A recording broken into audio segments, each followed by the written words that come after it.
Selamat sore. Kita kembali di KPA Online Tamrin dengan saya Obey Sianiparan. Dan kita akan memulai seri yang baru. Seri yang baru ini tentang apa?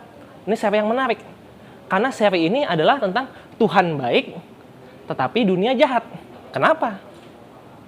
Nah, maksudnya kalau Tuhan kita adalah Tuhan yang baik, kenapa ada kejahatan di dunia? Maksudnya seperti itu ya. Nah, ini akan saya bagi menjadi dua sesi sederhana. Yang pertama adalah tentang awal dan akhir kejahatan. Yang akan membahas kenapa kejahatan itu muncul dan bagaimana akhirnya. Lalu bagian yang kedua, saya akan bahas tentang mengalahkan dunia. Jadi lebih ke aplikasi ya, bagaimana kita mengalahkan dunia yang jahat. Atau siapa yang mengalahkan dunia? Apa kita, atau Tuhan, atau siapa? Nah, itu akan kita bahas. Tapi kali ini kita akan masuk ke bagian yang pertama dulu ya. Jadi awal dan akhir kejahatan. Nah, sebelum kita mulai, kita tunduk kepala, kita berdoa terlebih dahulu ya. Bapa kami yang di surga, Bapa yang baik, terima kasih Tuhan karena Engkau telah menyertai kami supaya kami dapat datang dalam waktu ini untuk belajar firman-Mu ya Bapa. Bapa, berkatilah kami supaya kami bisa mengerti, berikanlah hikmat untuk mengerti tentang kenapa ada kejahatan di dunia ini ya Bapa, dan bagaimana kejahatan itu akan berakhir. Terima kasih Bapa, dan nama Yesus Kristus, Juru Selamat dan Penebus kami. Amin. Baiklah, kita masuk ke bagian yang pertama, awal dan akhir kejahatan. Apabila Tuhan kita itu baik, penyayang, penuh kasih, kenapa ada kejahatan di muka bumi? Kenapa ada dosa? Kenapa ada kefasikan? Kenapa ada penderitaan? Itu pertanyaan yang sering muncul ya. Nah, tapi kita coba lihat dulu ya, betul nggak sih Tuhan kita itu Tuhan yang baik? Jadi kita buktikan itu dulu, paling nggak secara cepat. Kita bisa secara cepat buka Alkitab kita, ya, ambil Alkitabnya. Tentu saudara tanpa Alkitab pun bisa merasakan bahwa Tuhan adalah Tuhan yang pengasih ya. Tapi nggak apa, kita lihat juga dari firman Tuhannya. 1 Yohanes pasal yang keempat, ayatnya yang ke-8. Kita buka Alkitab kita, surat 1 Yohanes pasal yang keempat, ayat yang ke-8 ya, saya bacakan. Barang siapa tidak mengasihi, ia tidak mengenal Allah. Sebab Allah adalah kasih. Jadi kalau saudara tidak mengasihi, saudara tidak mengenal Allah, karena Allah adalah kasih. Nah, jadi kalau Allah adalah kasih, lalu kenapa ada kejahatan di muka bumi ini? Nah, ini pertanyaan yang sering keluar. Untuk itulah Yesus memberikan suatu perumpamaan yang baik kepada kita. Kita bisa cek di Matius pasal 13. Matius 13 ini adalah sering disebut sebagai parabolic discourse. Karena discourse ini maksudnya perbincangan ya, atau pembicaraan tentang parabola. Parabola di sini bukan parabola TV, tapi maksudnya perumpamaan. Ya, parables. Jadi kita buka Matius pasal yang 13. Ini isinya banyak tentang perumpamaan tentang kerajaan Allah. Nah, di sini ada perumpamaan tentang lalang dan gandum. Nah, ini kita baca ya, dari ayat 24. Mungkin kita nggak baca keseluruhan perumpamaannya. Kita baca pasal 13 ayat 24. Yesus membentangkan suatu perumpamaan lain lagi kepada mereka. Katanya, hal kerajaan surga itu seumpama orang yang menaburkan benih yang baik di ladangnya. Tetapi pada waktu semua orang tidur, datanglah musuhnya menaburkan benih lalang di antara gandum itu, lalu pergi. Ketika gandum itu tumbuh dan mulai berbulir, nampak jugalah lalang itu. Maka datanglah hamba-hamba Tuhan ladang itu kepadanya dan berkata, Tuhan, bukankah benih baik yang Tuhan taburkan di ladang Tuhan? Dari manakah lalang itu? Menarik ya. Jawab Tuhan itu, seorang musuh yang melakukannya. Jadi ada musuh, seorang musuh yang melakukannya. Nah, kita langsung ke artinya. Kebetulan di Matius 13 ini ada dua perumpamaan yang ada artinya langsung diberikan oleh Yesus. Nah, inilah perumpamaan yang kedua yang diberikan artinya. Yang pertama itu tentang perumpamaan penabur. Nah, ini tentang lalang dan gandum ya, lalang di antara gandum. Kita bisa lihat artinya langsung di pasal yang sama di ayat 36. Kita loncat ke sana, masih di halaman yang sama kalau di Alkitab saya. Maka Yesus pun meninggalkan orang banyak itu lalu pulang. Murid-muridnya datang dan berkata kepadanya, jelaskanlah kepada kami perumpamaan tentang lalang di ladang itu. Ia menjawab, katanya, orang yang menaburkan benih baik ialah anak manusia. Ladang ialah dunia. Lalang ialah dunia. Bukan lalang ya. Ladang ialah dunia. Benih yang baik itu anak-anak kerajaan, dan lalang anak-anak si jahat. Musuh yang menaburkan benih lalang ialah iblis. waktu menuai adalah akhir zaman. Nah, tentang akhir zaman kita udah banyak bahas sebelumnya ya, tapi kita sekarang fokusnya adalah tentang kenapa ada kejahatan di dunia. Ada kejahatan, ladangnya tadi yang dunia kan? Karena ada yang menaburkan benih lalang. Anak-anak si jahat, benih-benih kejahatan ya. Siapakah dia? Iblis. Jadi kenapa ada kejahatan di dunia? Sedangkan Tuhan kita penuh kasih? Jawaban paling sederhananya adalah karena ada iblis. Iblis adalah si jahat yang menabur benih-benih jahat. Nah, ini kita bisa baca lagi balik ke 1 Yohanes ya. Tadi kita baca 1 Yohanes 4 ayat 8. Sekarang untuk menghafalnya mudah, 1 Yohanes pasal 3 ayat 8. Jadi kita turun satu pasal. 1 Yohanes pasal 3 ayat 8 dikatakan, barang siapa yang tetap berbuat dosa berasal dari iblis. Sebab iblis berbuat dosa dari mulanya.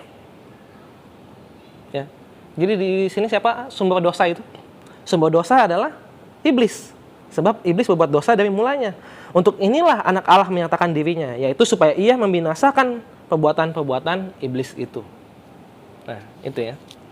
Jadi kejahatan ternyata datangnya dari iblis. Nah, sekarang kita bisa juga buka yang menarik. Iblis itu sebenarnya asalnya dari mana sih? Apakah iblis itu ciptaan Tuhan? Berarti dari Tuhan juga dong. Nah, mari kita pelajari lebih lanjut. Kita buka Lukas pasal 10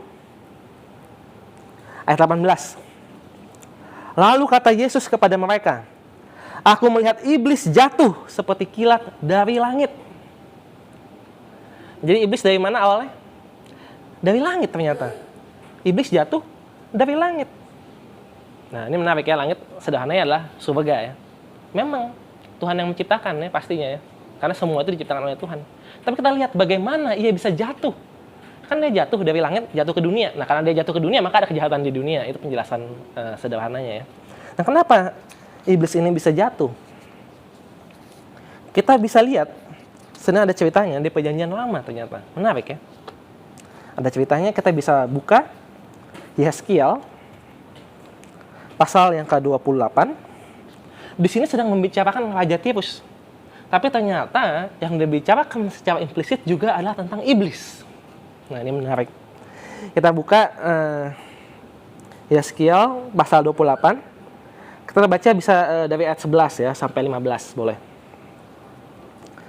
Lalu datanglah firman Tuhan kepadaku, hai anak manusia, ucapkanlah suatu ratapan mengenai Raja Tirus dan katakanlah kepadanya, beginilah firman Tuhan Allah.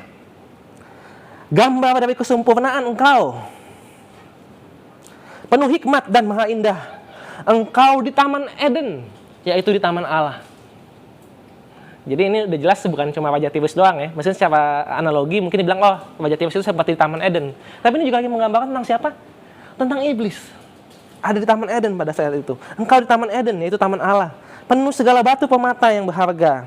Yaspis merah, krisolit, dan yaspis hijau. Permata pirus, krisopras, dan nefirit, lazurit, batu darah, dan malakit. Intinya batu-batu indah.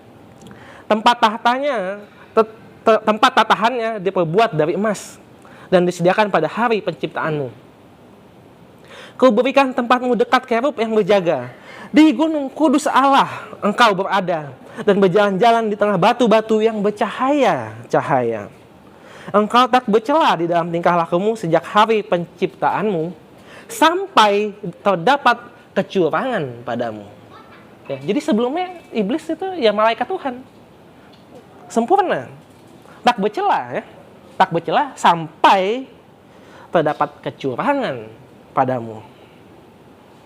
Nah, kalau bisa mungkin bisa dibaca ayat selanjutnya, misalnya ayat 17 ya, engkau sombong karena kecantikanmu. Tapi ini juga ada cerita yang lebih tepatnya lagi, supaya kita nggak langsung lama-lama di Yeskiel. Kita ke Yesaya melanjutkan pembicaraan ini. Jadi sebelumnya dia sempurna, tak bercacat, sampai ada kecurangan di dalamnya. Kita pindah ke Yesaya pasal 14. Dan disinilah kita pertama kali juga melihat kata Lucifer. Meskipun di bahasa Indonesianya tidak diterjemahkan menjadi Lucifer ya. Yesaya pasal 14 ayat 12 sampai 14. Bisa lebih panjang dari itu, tapi kita bacanya mungkin 3 ayat ini saja. Nah, sekarang ini ajakan tentang Raja Babylon, tapi ini juga melambangkan iblis. Bagaimana kita tahu? Nah, kita baca ya. Ayat 12. Wah, engkau sudah jatuh dari langit. Sama ya, bicara tentang iblis kan berarti. Engkau sudah jatuh dari langit, hai bintang timur, putra fajar. Nah, bintang timur ini punya arti adalah Lucifer. Jadi di beberapa terjemahan yang lain bisa juga dikatakan hai Lucifer, putra fajar. Engkau sudah dipecahkan dan jatuh ke bumi, hai yang mengalahkan bangsa-bangsa.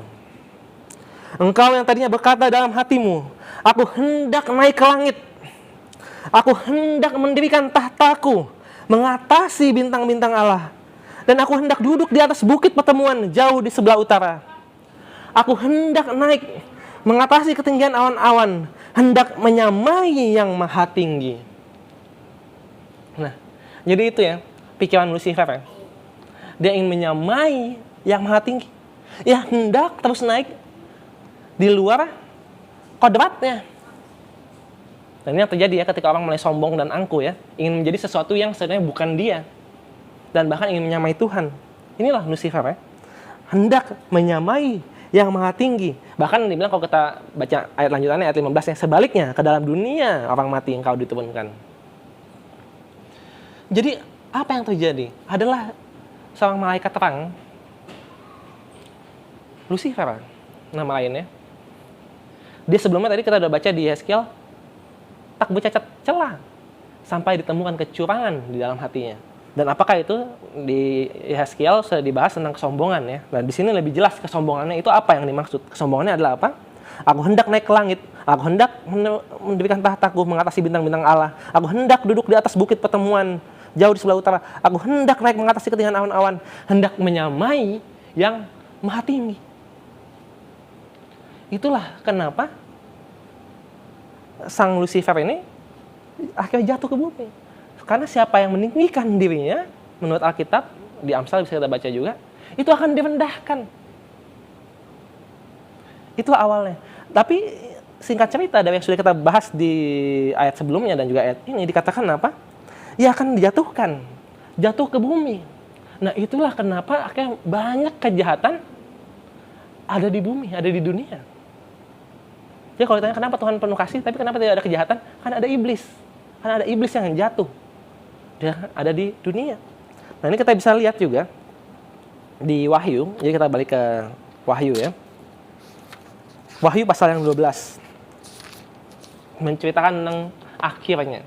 Ya ini awal dan akhir juga. Sebagian orang bilang ini awal kejatuhan malaikat, ada lagi yang bilang ini akhir kejatuhan malaikat. Tapi sebenarnya ini dua-duanya. Nah, naga dikalahkan. Judul perikopnya. Dan kita baca dari ayat 7 sampai 9 ya. Wahyu 12 ayat 7 sampai 9. Maka timbullah peperangan di sorga. Mikael dan malaikat-malaikatnya berperang melawan naga itu. Ini iblis ya. Dan naga itu dibantu oleh malaikat-malaikatnya. Tetapi mereka tidak dapat bertahan. Mereka tidak mendapat tempat lagi di sorga. Dan naga besar itu, si ular tua yang disebut iblis atau Satan, yang menyesatkan seluruh dunia, dilemparkan ke bawah. Ia dilemparkan ke bumi bersama-sama dengan malaikat-malaikatnya. Nah ini ya, jadi memang agak disayangkan juga kenapa di dunia ini atau di bumi ini penuh kejahatan. Ternyata karena iblis. Karena iblis datang. Karena iblis ada di bumi. Dialah yang menabur benih-benih kejahatan. Yang terus menggoda saudara dan saya untuk mengikutinya dan menjauhi Tuhan. Karena dia bermusuhan dengan Tuhan. Jadi ia tidak ingin saudara dan saya itu menyembah Tuhan. Maunya nyembah dia atau nyembah yang lain. Nyembah yang lain maksudnya nyembah dia. Melawan Tuhan, seperti itu. Nah, tapi ternyata yang menariknya dari ayat yang kita baca juga dikatakan bahwa inilah kekalahan sang iblis. Bahwa ia dikalahkan, makanya ia bisa jatuh. Dan apa yang terjadi di dunia, kita bisa lihat asal muasal dosa itu akhirnya masuk ke dunia ya. Ini ada ceritanya di Kejadian pasal 3.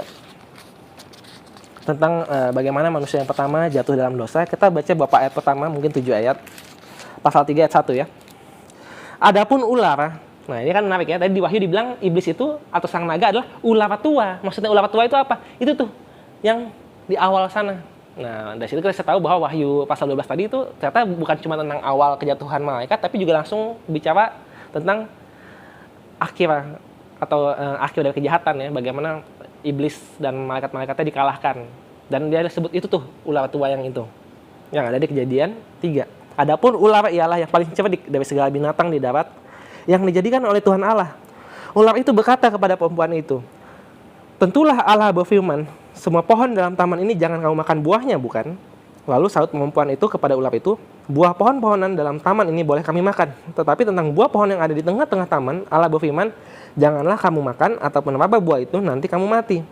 Ayat 4. Tetapi ular itu berkata kepada perempuan itu, sekali-kali kamu tidak akan mati. Ya, mulai menipu dia. Tetapi Allah mengetahui bahwa pada waktu kamu memakannya, matamu akan terbuka dan kamu akan menjadi seperti Allah, tahu tentang yang baik dan yang jahat. Jadi Hawa atau manusia digoda supaya jatuh dengan cara yang sama, karena iblis belajar dari dia sendiri. Oh iya, saya jatuh, saya berdosa karena saya tergoda untuk menyamai yang maha tinggi. Oh, saya kasih aja godaan yang sama kepada manusia. Makanlah buahnya itu, buah terlarang padahal kan, karena buah itu akan membuat kamu menjadi seperti Tuhan. Luar biasa ya. Bagaimana iblis itu atau setan cepat beradaptasi. Dan dari situlah singkat cerita, saya nggak usah baca ayat selanjutnya. Intinya adalah Hawa memakan buah itu, memberinya kepada suaminya, kepada Adam, dan singkat cerita ya berarti mereka melanggar perintah Tuhan, dan akhirnya diusir dari Taman Eden, dan kehilangan apa? Kehilangan jubah terangnya, kehilangan apa lagi? Kehilangan hidupannya yang kekal. Dan sejak kejatuhan manusia, dosa di atas dunia semakin bertambah dan terus bertambah. Hanya dari melanggar perintah Allah satu. Sebenarnya bukan masalah melanggar, tapi tidak mempercayai Tuhannya. Tuhan telah mengatakan jangan makan buahnya. Saya nggak percaya, saya makan buahnya. Karena tidak percaya kepada Tuhan, akhirnya dosa itu terus apa? Bergulung-gulung dan bertambah besar. Hanya dalam satu generasi saja, saudara bisa baca langsung ya di pasal berikutnya tentang Kain dan Habel. Baru generasi berikutnya saja sudah saling bunuh antara saudara.